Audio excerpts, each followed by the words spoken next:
All right, it's Thursday. It's time to drop some bombs, some truth bombs. We are here. It's time for the Real Estate Happy Hour. Man, good to see you guys. We are back again. We are the ¡1 Real Estate show. Yeah. On Thursdays at 4 o'clock. #1. At 4 o'clock. What a thing, right? I mean, we got people calling us from all over for advice, and they want in. Everywhere. Man, we're trying to keep it down. So we're dropping bombs today. Hey, the Gap Band. That's right. Hey, Tamara.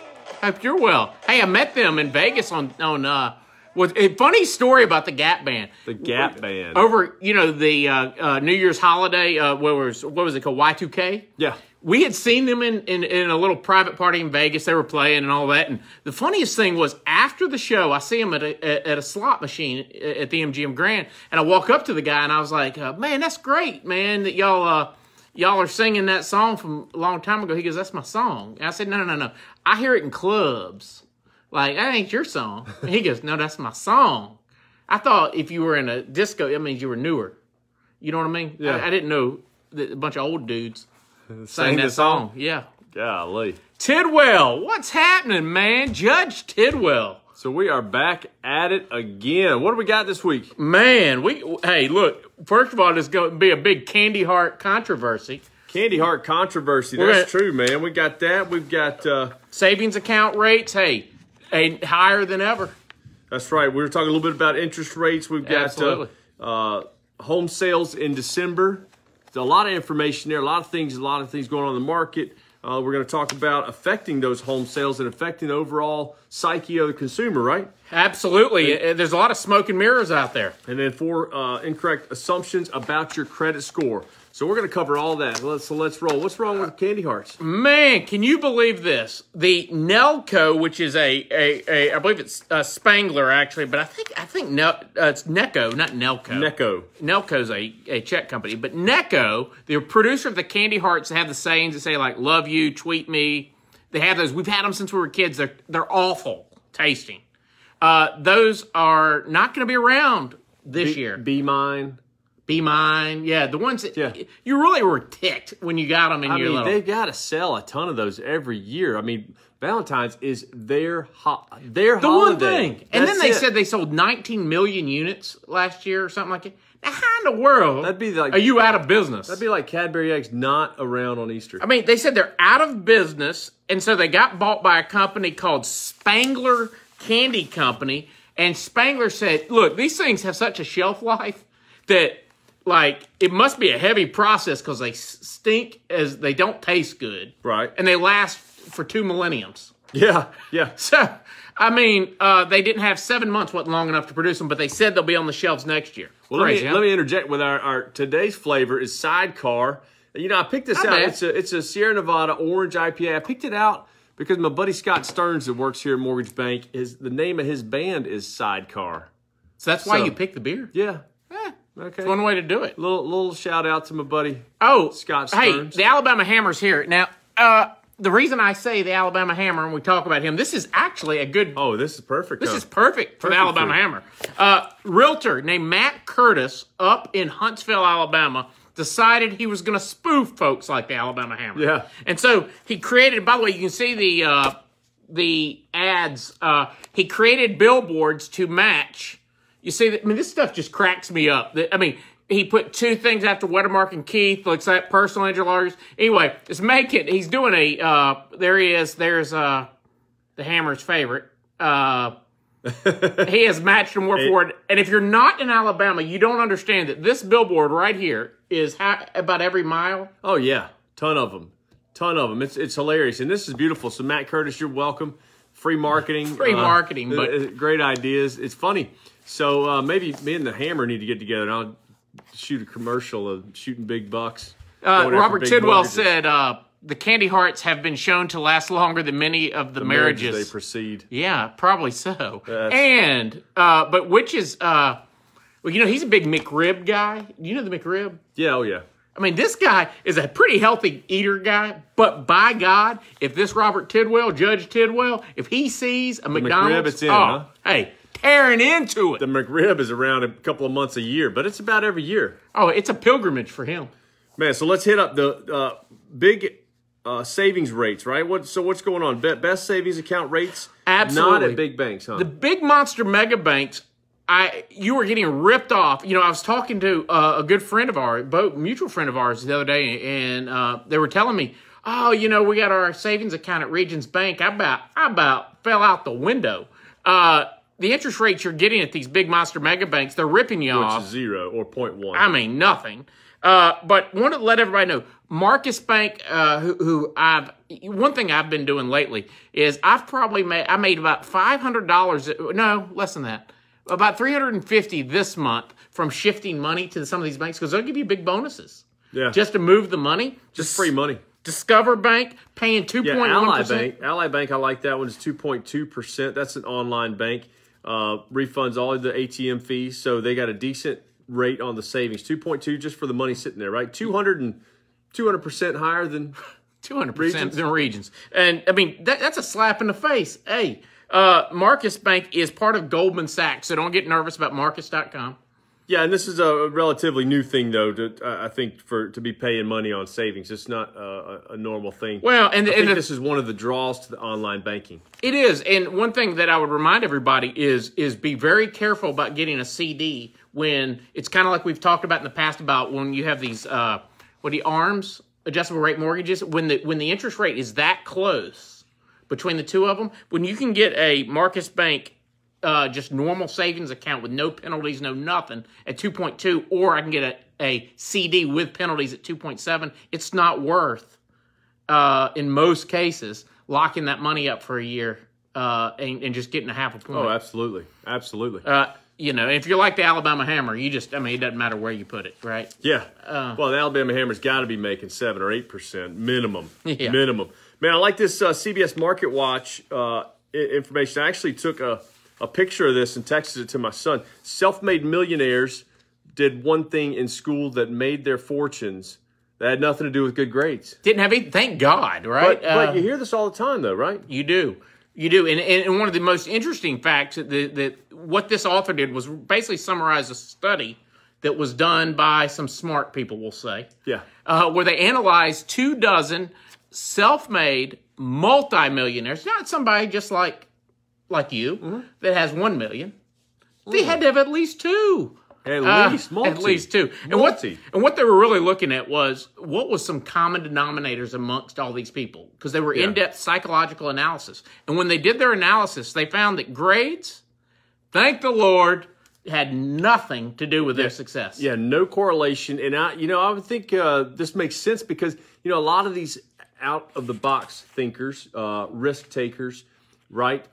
They're willing to be that entrepreneur. They're willing to put themselves out there. They're willing to take a chance on themselves, right? They are a little. They're usually not used to or not perfect for the structure of a classroom. Well, absolutely. And what ends up happening though is they said one thing to keep in mind. I was talking to somebody earlier and they said, well, certainly some of them did good in school. Of course, some of them did good in school. That was not the point. The point was they succeeded despite good grades or bad grades. Right.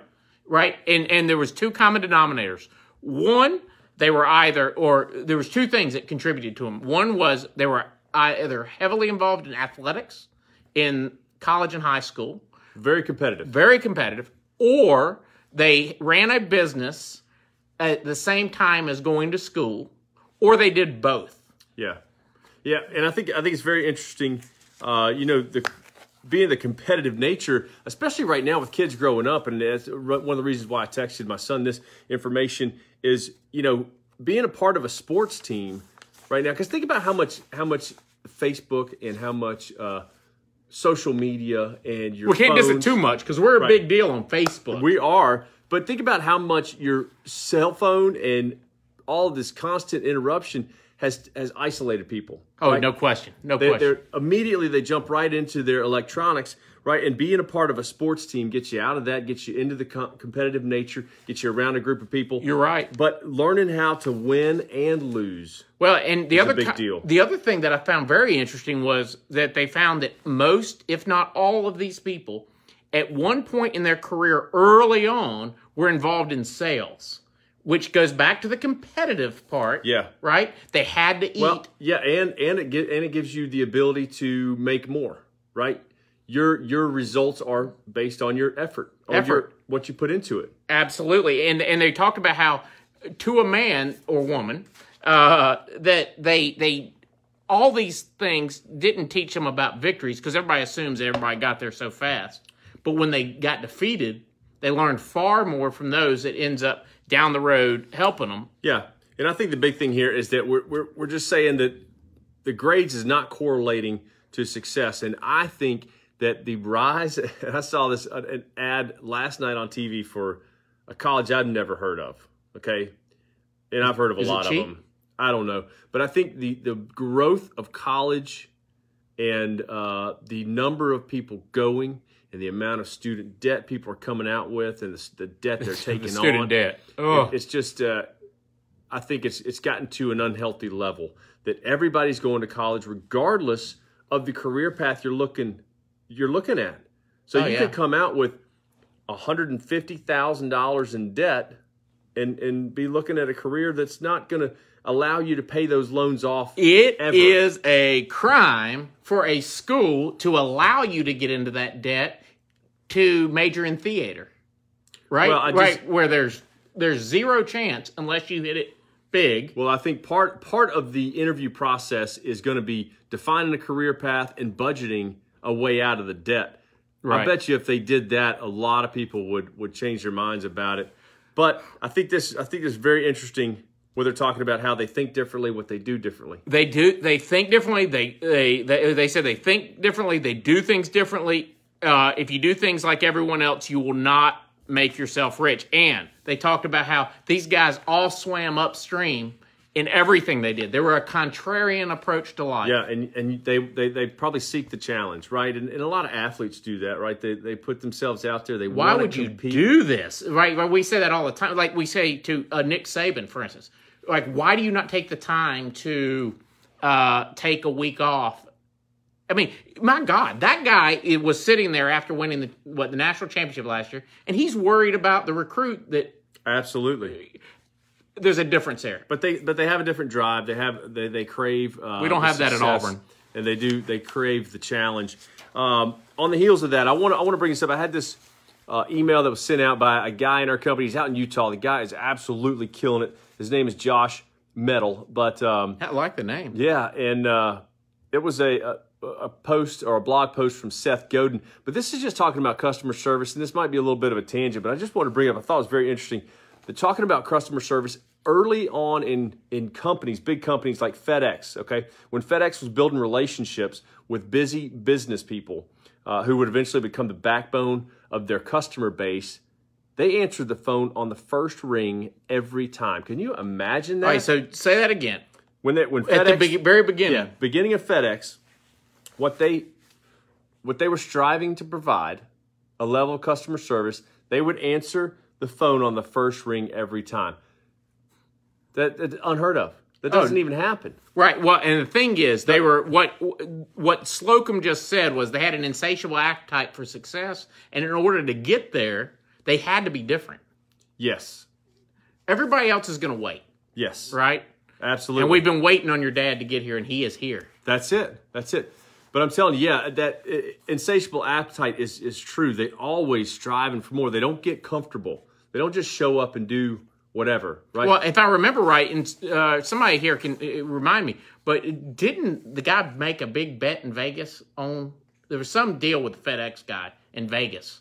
He basically puts everything on the line.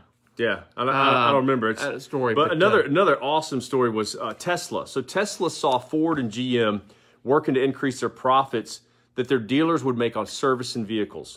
Okay, so they chose to seek to make no money on service at all. No free service. So we'll take care of the car ongoing, and they used it as a key marketing message. I thought this was awesome. That was cheaper than TV ads.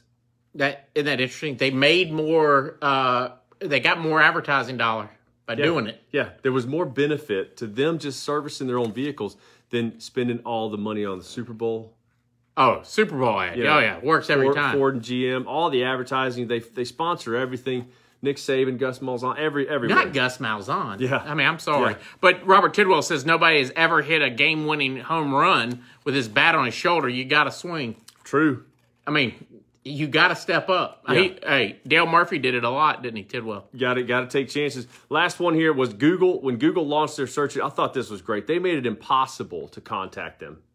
That was part of their deal. They set the expectation there was zero human customer support. Oh, there still isn't much. Yeah, but it's hard as heck to get somebody. That's what they set out to do. Now, they're a great company. It puts a lot of pressure on the product, which they answered, but Absolutely. I just thought those three stories were impressive. Well, and there's stories like that all over the place, from those big businesses to small businesses. I mean, just watching what some people that are already on here have done, right? Yeah, and I think it's interesting if you think about your own business and what you're providing your customer at this point, like what's cool about what you're doing? What stands out? I think it's interesting. Those stories from tough. three It's tough companies. Because you know what's funny is it doesn't.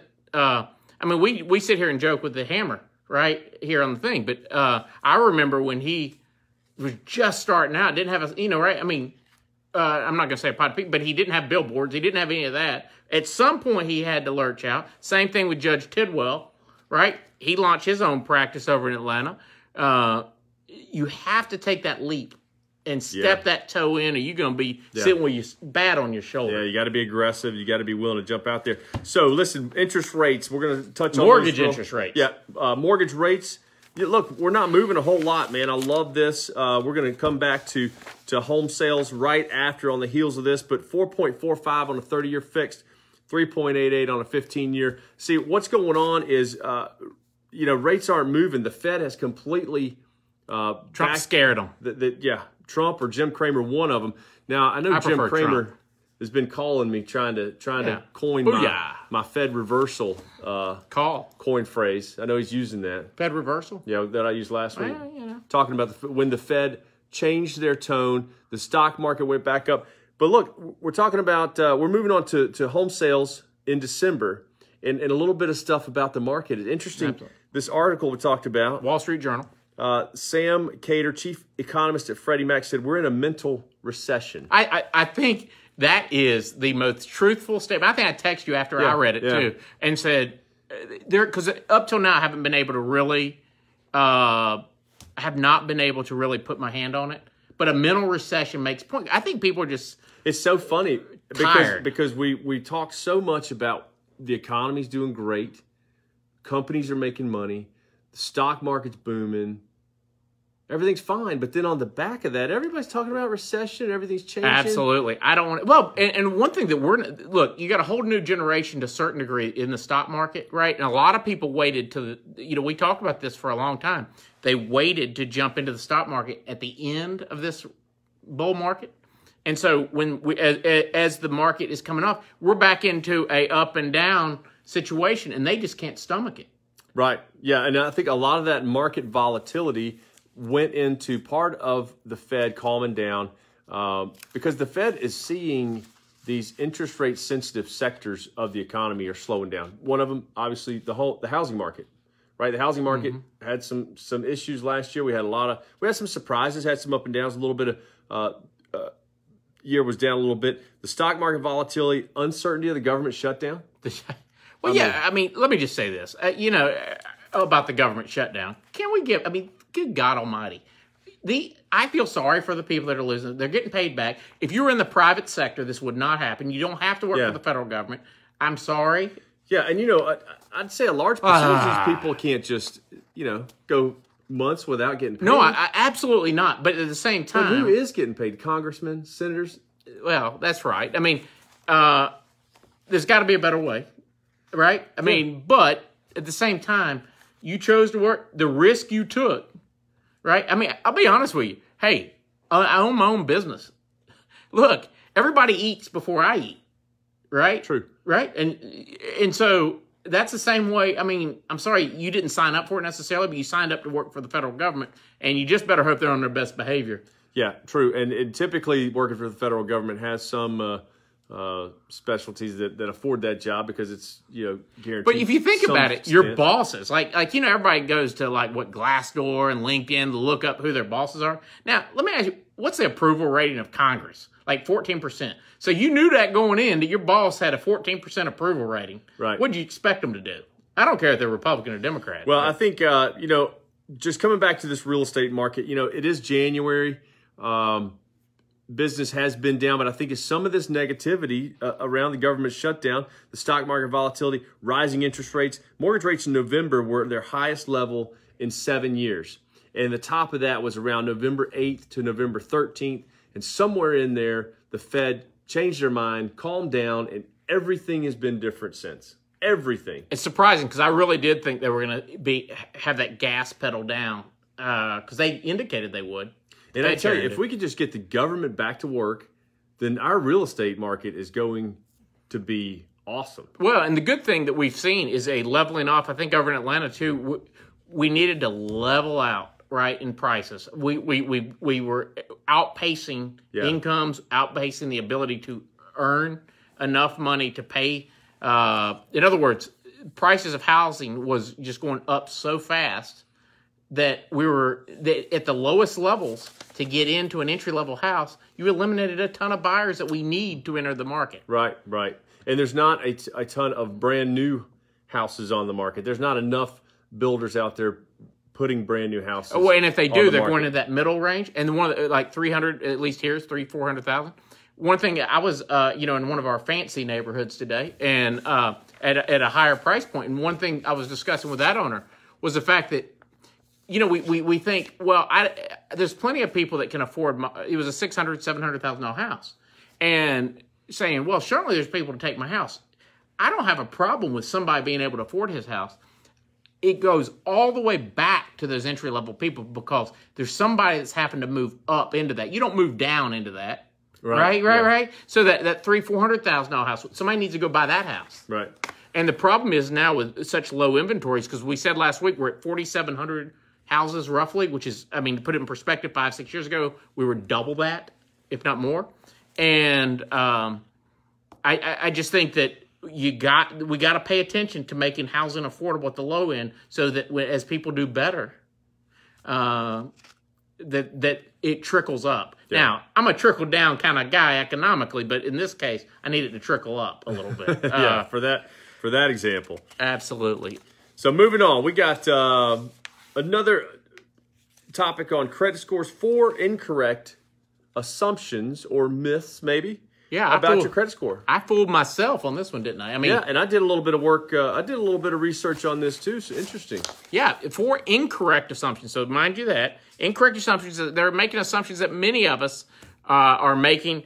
And the first one is that your age impacts your credit score. Absolutely not. And it's funny, I'll even have people ask me about, they're calling to get a 30-year mortgage. They're like, 48. I'll just throw 70 out there. 70. All right. I like that better. She's like, can I get a mortgage at 70? Because, 30-year mortgage. I'm like, yes. Yeah, you can't discriminate on age. Credit, for 71, no. But credit does not discriminate on age. What it does discriminate is the age of your accounts. Of course it does. Obviously. Right? That's easy. Well, right? you know what really, this is so funny because I had this discussion with Amanda the other day, and you guys that are married understand this. I was looking on my credit thing, Credit Karma, and the other day, and I noticed, for the longest time I never paid attention to it, but there was a Macy's and one of those companies that was Macy's or something that was before Macy's, right? And Amanda got 25% off years ago. Riches. It's called Riches. There right? you go. And I said, Amanda, what's it? Oh, well, in 2001, I got 25% off of one sale. Yeah. And I was like, and we haven't closed this card. Why? Since then. But the issue that we're coming up with, though, if you look at this, and you just said it, age of credit, I'm not so sure I want to close it, although store credit cards are treated a little bit different. Yeah, so and what I typically tell everybody, when you're looking at cleaning your credit up in this situation, obviously, if the store doesn't exist or you don't use it, then yeah, sure, it might be a good one to get rid of. But let's say you had 5 cards you're laying out and you got to cut 2 of them out because you're trying to clean you're trying to cut down on the number of open accounts. You want to keep the ones that you've had the longest. You want the oldest ones because that's the longest history of good credit standing, good payment history. And we've talked about this before. Always have at least 2 open lines of credit because in 2 different credit cards from 2 different banks. In other words, don't have 2 Chase, don't have 2 Bank of America. And here's the reason. If they decide for any reason, and they do this occasionally, they did last year to a lot of people, to either pull your credit altogether just because they think something's happening to you. They don't have to be right. They can pull that credit from you. You'll at least have another card available to you that you don't have to go apply. And moving on to number 2, though, this is the one that you and I had to read into exactly what they're talking about. Did some digging on this one. A balance will give you a boost on your credit score. Remember, this is an incorrect assumption. So carrying a balance will never improve your credit. Carrying a balance on a credit card, okay? Now, I Googled this and I looked up a lot of stuff. Obviously, being over 30% of the credit limit is negative. It's going to hurt your credit score. Debt utilization. Right, because that goes into the debt utilization piece of the score, which is 30% of your credit score. And for today, I tested this just for today. I knew we were going to talk about this at some point. And I think I told you. I have one business account, for some reason, always reports, which is it's a Capital One card, and they report a business card, which the rest of them don't. But this one does. So what I did was I wanted to see what would happen, because it's a fairly sizable amount every month on the business. So when we always pay it off, but I always wait till it hits the account, and you get your statement, then I pay the whole thing. Yeah. All right. So this time I paid 2 days early, and it ended up with a zero balance at the time of closing of the statement. Yeah. They reported to the credit bureau, and I think I told you, Equifax increased by 21 points, and TransUnion by 17 points. So it showed you, and they were already good, of course, but they got even better. And so it showed us that, like you saying, we were talking about earlier, was when we see the word balance, these authors are talking about a balance that you carry forward. That you're paying interest on. Absolutely. So, but using the balance, so let's say you got a $1,000 credit card and you use $100 a month on gas and dinners, let's say, and pay it off, shows that you're managing that debt, but you're paying off, so you're not paying interest on. Well, you guys have always been notorious about that, of saying, hey, go get a $500 credit. Like sometimes I've seen you get a guy get a secured credit card. Yeah. Right? Where they get $500 secure, put something on it, pay it off. Put something on, pay it off. Because it's just getting used to. Yeah, it just shows that you know how to manage. Because revolving credit is the hard thing. An installment loan is an amount that you're approved for, like a four-wheeler or a car. You get a $20,000 loan. That's your balance, and you're committed to a certain payment, and you pay that back every. Well, and I was going to ask you this too. I mean, I looked at Amanda. We were able to pay her student loans off, and I was expecting a massive spike, and it was a little bit, but it wasn't significant like it was with that debt. Yeah, they just went out. Yeah, so they didn't treat it the same. Yeah, so the revolving shows that you've got this credit, and most people run right out, max it out, and then they make payments on it. Well, obviously that's not being very responsible with it. So just managing a small balance, paying it off every month is going to help your scores. And this next one is plays into something you said, David. Closing credit cards. This is an incorrect assumption. Closing credit cards will help your credit score. Yeah, that could be interesting. A couple things. We've already talked about the age of the account. So let's say you've got two credit cards, one for 5 months and one for 99 months. Then you don't pay the bills and the lights go off. Yeah, the lights. Right? Yeah, that's right. So you want to keep the one with the 99 months. So if you close that and you lose all that credit history, then that goes away. And what else do you lose? Your debt utilization ratio or debt utilization score. Yeah, so let's say you got $20,000 in available credit, and you close one of those, so you lose $10,000. So now your balance to limit utilization ratio could be off. And we just talked about that when I was talking about Amanda's Riches card, right? Not only does it have age. Amanda's Riches. Yeah, good. Every day. We needed this. We needed that. It's like that. I'm never going to use Amanda's Riches, like her money. Oh yeah. She's splattering the pot every night, right? Don't splatter them. Do not splatter the pot. What movie is that from? Anyway, the debt utilization score counts for about 30% of your score. So it's so important but it all plays into this. So like you're saying, if you close an account with a $20,000 credit line, you better have a pretty large credit line left over. Mm-hmm. And this is where Dave Ramsey's full of it. When he talks about aiming for no credit score. It's the biggest hogwash known to man. Now, I like the debt snowball. I like it's his great. basic principles. It's just the small percentage of people that can operate without any credit at all. Well, and that's great if you can. Well, Dave Ramsey himself's going to have a hard time unless he can find somebody to manually underwrite insurance, right? Yeah. He's going to have a hard time doing a lot of things. I don't even know. I don't even know if I assume if you have zero credit, I wonder what that does to like a security clearance, something like that. But security clearance. Do you have clearance? All right. So number 4 was checking your score will cost you cash. So what's this talking about? Well, it's just talking about folks think there's no way to check my score without paying for it or costing them cash. Or having your credit pulled. Yeah, right? there you go. By an interest rate going up if I do, or yeah, and because your score went down. Yeah, I hear this all the time. People think their scores get hit really hard when you have it pulled, and one credit pull is. Might knock you down a few points, but it's not a big deal on a 700 or 800 score. Well, 3 or 4 I points. say it all the time. If you're scared about one pull or even 3 pulls, you probably shouldn't be doing what you're about to do. Right. It's the people that are trying to get 4 or 5 different credit cards in the span of 6 months. That's obviously going to hurt your credit. Well, and remember too, from a mortgage standpoint, you can get one. You can shop. I know you guys love this when I'm saying this, but you can shop that loan as many times as you want within a 21-day period. Yeah. Right? Because sometimes I've called you and you said, oh, I had to rerun it. Right? And so as long as he's within that same time period, because you've added a spouse or you've done something that you needed to do, that there is that time frame in which you can't. My point being is that it's not black and white. I mean, there are exceptions to the rule like that. Yep. And, the other piece of advice I can give you relative to your credit score, do not wait till you get to the car dealership to apply for a car loan. That is the dumbest thing you could possibly do. Pay cash if you can.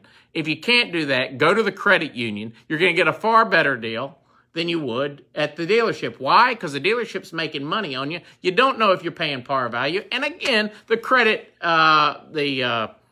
union is going to have a far better deal, right? Yeah, typically they will. And then obviously if you still want to talk to the dealer about that, they'll get more aggressive because you've already got your credit union deal in hand. Because it's cash. When you walk in there with the loan already in hand, you may as well be cash. Absolutely. But just to give you, as we wrap up on this, 4 different sites that'll give you your credit score for free. Credit Karma is the big one, followed by Credit Sesame, Quizzle, which will give it to you about every 3 months.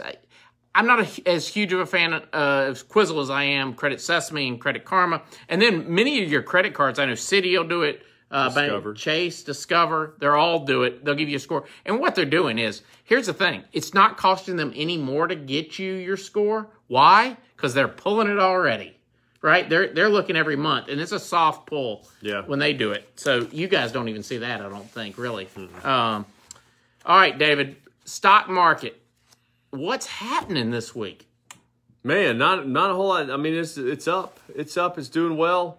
I hadn't been checking on too many things. Somebody got hit in the stock market last year a little bit. That was 17. Oh, that was so you took the year off. Yeah, I was done last year. Yeah, no, but you're still following it heavily. For me, it's adding to my positions. That's what I've spent this whole time doing, is adding to positions that I already were in. Yeah, and I think everything's fine right now. The government shutdown might be a little negative for investors. There's still some buzz about China, but I think the trade concerns are going to calm down. The Fed reversal was the big deal, and as long as the Fed hangs on and waits, and I expect they will not change their tone for the first 3 to 6 months because they are looking at other international concerns, right?